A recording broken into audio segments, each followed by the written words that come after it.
About a fight that recently got announced in the last couple of days, which is of course a fight between Ricky Burns and Omar Figueroa.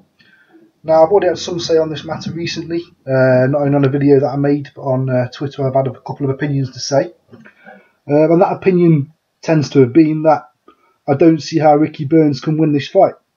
Now, a couple of people I've spoken to have questioned my logic in that thinking. So I decided to dig a little bit deeper, have a look at some back-bang raffles really. Now let's just look at the last 5 fights for each fighter, for example. Now they're both, of course, apart from Ricky Burns' last fight, been fighting at lightweight, £135. And I do believe, of course, Omar Figueroa has vacated his title. So this fight up and coming will be at light welterweight, or 140, and there will be no world title, of course, on the line. Now, looking at the last fight, of course, Ricky Burns in his last fight fought a guy called Lepele. It should have been really straightforward. I don't think he was really. I think Ricky Burns made tough work of him at times. But it was nice for him to get rounds under his belt and to just get a nice, comfortable decision win there. I think it was actually a referee judging the card on that one. I don't think it was actually any judges doing the scoring for that fight, if I'm correct. But I do, when I was watching the fight, I wasn't impressed. Ricky Burns still looks like a man that's got his confidence shattered, and he looks like he's on the wrong side of his prime. Now, going, of course, back to the fight before then, I can't know pronounce this guy's right. It's Latachin or something like that. That he fought after losing the belt to Terence Crawford. Now, obviously, that was a terrible fight for Ricky Burns. Lost a split decision. To be fair, that's probably been generous, really. You could probably say Ricky Burns probably should have lost the fight by unanimous decision.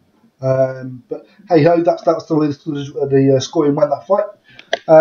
But Ricky Burns did not look good at all in that fight either. Coming back after losing his world title, maybe you wouldn't expect him to look so great, but you wouldn't expect him to look that bad. Now, we all know what happened with Terence Crawford. I don't think we need to go into too much detail about that one. I think a lot of people kind of expected Terence Crawford to outbox Ricky Burns and win the world title. I think even some people expected Terence Crawford to stop him. I didn't expect a stoppage myself, but I wasn't surprised by a clear judges' decision victory there. For Raimundo Beltran, I think everyone's had their say about that one now. Obviously, it was a disgrace that it got announced as the draw at the time. Raimundo Beltran should have been announced as the new, obviously, lightweight champion at that time. Disappointed he never actually got the rematch as well, to be honest. But hey, that's boxing. We can give multiple examples of that. Then going back before the Beltran fight, he fought Jose Gonzalez, who was an undefeated fighter at the time. And Gonzalez gave him nightmares, absolutely nightmares, for the best part of 7 or 8 rounds in that fight, if we all remember. To the point where Ricky Burns was just on the ropes taking punishment and soaking it up. Now, a bit of a strange one, if people remember, Gonzalez actually pulled out of that fight with retirement, claiming he'd hurt his wrist in the 8th round. Well, I mean, to be honest with you, he was so close to winning the world title. I can't say if you can't suck up a bit of pain on the wrist and just fight one-handed for the sake of 4 rounds to win the world title, then you're not deserving world title holder anyway. So I wasn't too disappointed to see that happen, to be honest. But the point is, Ricky Burns, for his last 5 fights, and they were his last 5 fights, he has not looked like the Ricky Burns of old. He has looked shot-worn. He has looked low on confidence, particularly after the Beltran fight, for understandable reasons, when he got his jaw broke, of course. But he's not looked like a fighter that really is going in there and knows that he's going to win or believes in himself. He looks like somebody that is kind of getting in the ring and going into a shell and hiding there. And it's disappointing to see. But, let's look at Figueroa on the other hand, his last 5 fights. I know Figueroa at the minute comes with a big reputation, in some corners of boxing at least. For me, I can't read too much into his record though, because it's not really an outstanding record. I mean, people say, oh yeah, he's 124, 18 by KO. Draw just the one, of course, but he's only just recently made a step up in competition, and he's already outgrown the weight class of 135. And he's only had, 3 world title fights there, and one of them was an interim fight at that. So maybe his natural place is 140, but I would like to have seen him maybe take on the Beltrans or the Crawfords of this world at 135.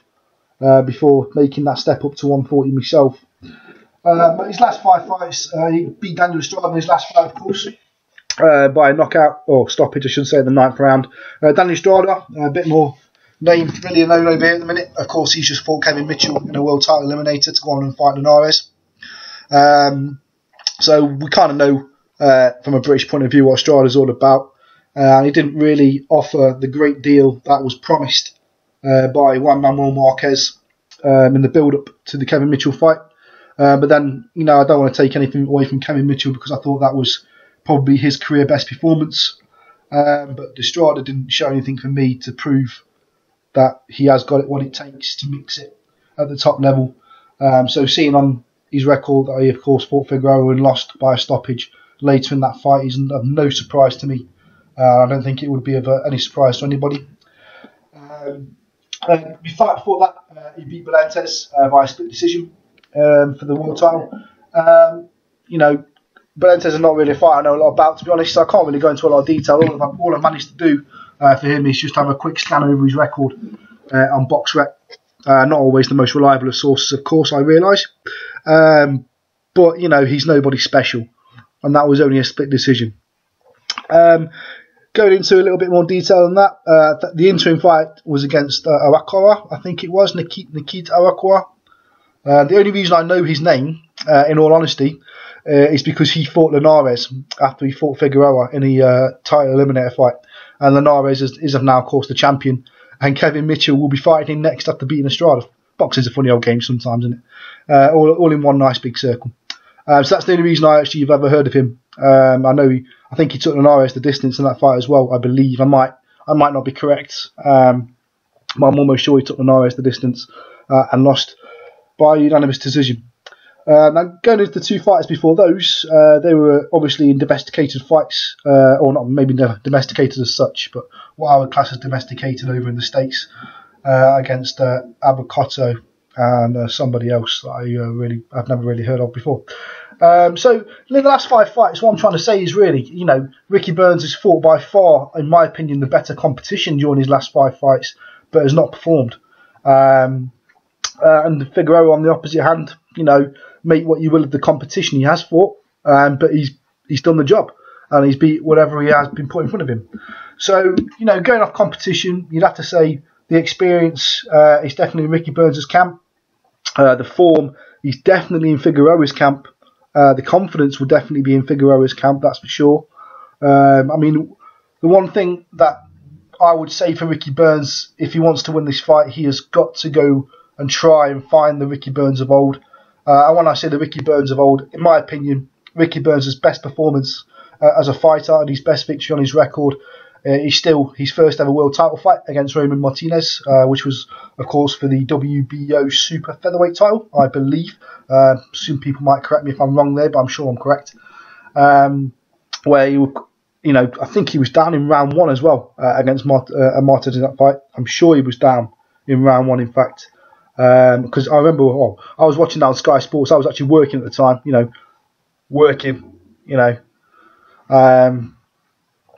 and that actually got quite a big buzz in my bar at the time, actually. And me being a boxing fan, I hype it up anyway. So that was a good fight, and the Ricky Burns that day performed superb and thoroughly deserved the victory as well. Now, if anyone out here does not know who Roman Martinez is, he has since gone on to win the WBO super featherweight title again. Ricky recently, excuse me, I've got a little bit of a cold at the minute, which is why I keep on phlegm build up. Bit disgusting. You don't really need to know that. But anyway, yes. So he did regain the WBO super featherweight title, and he recently lost to Mikey Garcia, which is a fighter that I think most people would have heard of. Very hard hitting super featherweight fighter, of course. And he has now got another shot at the WBO super featherweight, I believe. I think it's in April. I'm sure he's fighting Orlando Salido in April. I'd have to confirm that, but I'm almost positive that is the case, because it's a vacant title, and Salido is the current interim WBO super featherweight champion, I believe. So that will be That'd be an interesting fight in its own right. But anyway, so back to this fight. I mean, that's the Ricky Burns I want to see. If Ricky Burns is going to go out here to Texas and do a job on Figueroa, that's the Ricky Burns I need to see. I don't think that's the Ricky Burns we are going to see. You know, I hate to say it. I am a fan of Ricky Burns. I like Ricky Burns. You know, but I just don't see. I don't see the confidence. I don't see the drive anymore. I just see a man that's a shell of his former self, that is just trying to regain something that isn't there. Now, people might say that's a bit over harsh, but you know, I'm just going on what I'm seeing, folks. And the last 5 fights, I've not seen a good Ricky Burns at all. So, final prediction for that one. You know, I don't think Figueroa will stop Ricky Burns. I think Ricky Burns has got a good chin. You know, I think he proved that on numerous occasions, especially in the Beltran fight, of course, when he got his jaw broken and continued to the end.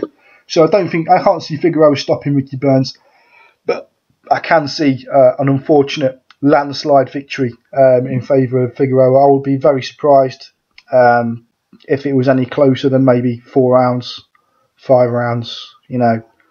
But, you know, world of boxing, I hope Ricky Burns proves me wrong. You know, I'll do another video near the time anyway. This is just early thoughts, of course. Let me know what you guys think.